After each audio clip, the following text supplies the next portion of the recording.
Hi friends, welcome back to my channel. இந்த வீடியோவில் நம்ம அரைக்கீரை வச்சு ஒரு ரெசிபி தான் பார்க்க போகிறோம். வாங்க வீடியோக்குள்ளே போய் பார்க்கலாம்.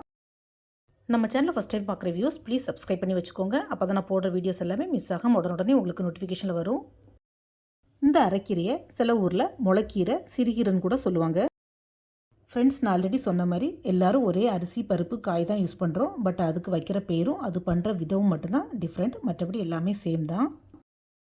கீரையில் விட்டமின் மட்டும் இல்லை, அயன், கால்சியம் இப்படி எல்லா சத்துக்களுமே இருக்குது. ஸோ உடம்புக்கு மட்டும் இல்லை, ஹேருக்கு, போன்ஸுக்கு எல்லாத்துக்குமே கீரை ரொம்பவே நல்லது.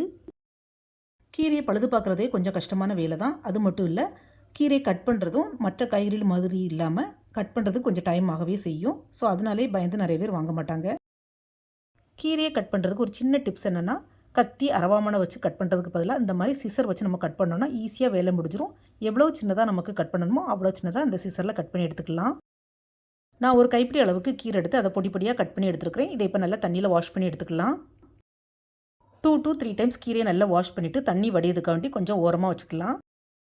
இந்த கொத்துக்கீரைக்கு நான் பருப்பு போட்டு தான் பண்ண போகிறேன். ஸோ ஒரு கைப்பிடி அளவுக்கு பாசிப்பருப்பு எடுத்துருக்கிறேன். பாசிப்பருப்பு போட்டு தான் பண்ணணும். ஃபஸ்ட்டு இந்த பாசிப்பருப்பை நல்லா வறுத்து எடுத்துக்கலாம். ஃப்ரெண்ட்ஸ், பாசிப்பருப்பு வச்சு பண்ணக்கூடிய எந்த ஒரு ரெசிபி ஆனாலும் சரி, பாயாசம் ஆனாலும் சரி, பாசிப்பருப்பை லைட்டாக ட்ரை ரோஸ்ட் பண்ணிக்கிட்டு, அதாவது வறுத்துக்கிட்டு பண்ணால் டேஸ்ட்டும் ஃப்ளேவரும் சூப்பராக இருக்கும். போதும், பாசிப்பருப்பு லைட்டாக செவந்ததும் கேஸ் ஆஃப் பண்ணிடலாம். பருப்பை தண்ணியில் நல்லா வாஷ் பண்ணிவிட்டு குக்கரில் ஒரு 3 to 4 விசில் வேக விட்டு எடுத்துக்கலாம். ஃப்ரெண்ட்ஸ், பாசிப்பருப்பு கொஞ்சமாக இருக்கிறதுனால நான் டைரெக்டாக குக்கரில் வைக்காமல் இந்த மாதிரி சின்ன பவுலில் வச்சு வைக்கிறேன். ஃப்ரெண்ட்ஸ், பருப்பை இந்த மாதிரி பவுலில் வச்சு வேக வைக்கும்போது சீக்கிரமாகவும் வெந்துடும், குக்கரும் நாசமாகாது. ஸோ நமக்கு கழுவுற வேலையும் மிச்சம், டைமும் சேவ் ஆகும், தண்ணி அதிகமாக செலவாகாது. இப்போ கேஸ் ஸ்டவ்வில் ஒரு கடாய் வச்சு அதில் கொஞ்சமாக எண்ணெய் ஊற்றிக்கலாம். எண்ணெய் சூடந்து கொஞ்சமாக கடுகு ஆட் பண்ணிக்கலாம்.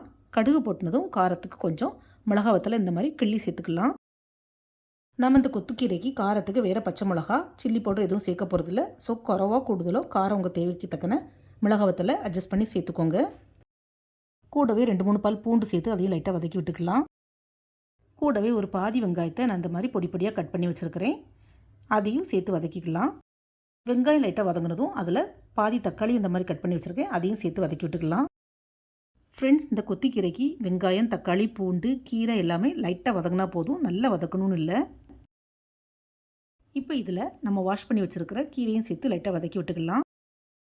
கீரையை கடாயில் சேர்த்த உடனே டக்குன்னு வதங்கிடும். நல்லா வதக்கக்கூடாது, ஏன்னா கீரையோட கலர் மாறிடும். நல்லா வதங்கிடுச்சுன்னா அதோட டேஸ்ட்டும் சுத்தமாக போயிடும். போதும், கீரை எந்த அளவுக்கு வதங்கினதும் அதில் கொஞ்சமாக தண்ணி ஊற்றி வேக வச்சுக்கலாம். அதே மாதிரி கீரை வேக வைக்கிறதுக்கும் தண்ணி நிறைய சேர்க்க வேண்டாம். தண்ணி அதிகமாக சேர்த்து வேக வச்சுட்டா அதோடைய சத்து ஃபுல்லாக போயிடும். இப்போ இதில் கீரைக்கு தேவையான உப்பு சேர்த்து நல்லா மிக்ஸ் பண்ணி விட்டுக்கலாம். இப்போ கீரையும் நம்ம ஊற்றின தண்ணியும் நல்லா வற்றி வந்துடுச்சு. இந்த ஸ்டேஜில் நம்ம வேக வச்ச பருப்பையும் இது கூட சேர்த்துக்கலாம். பருப்பு சேர்த்ததுக்கப்புறமா கொஞ்சம் கெட்டியாக இருக்கிற மாதிரி தெரிஞ்சுன்னா கொஞ்சமாக தண்ணி சேர்த்துக்கலாம். ஃப்ரெண்ட்ஸ், இந்த கொத்துக்கீரைக்கு பாசிப்பருப்பை இந்த மாதிரி நல்லா குழைய வச்சு சேர்த்துக்கோங்க. அப்போ தான் டேஸ்ட்டு நல்லாயிருக்கும். கூடவே கொஞ்சமாக மஞ்சள் பொடி சேர்த்து மிக்ஸ் பண்ணி விட்டுக்கலாம். ஆல்ரெடி கீரைக்கு நம்ம உப்பு சேர்த்துருக்குறோம். ஸோ எக்ஸ்ட்ராவாக உப்பு தேவைப்பட்ட மட்டும் கொஞ்சமாக சேர்த்துக்கோங்க.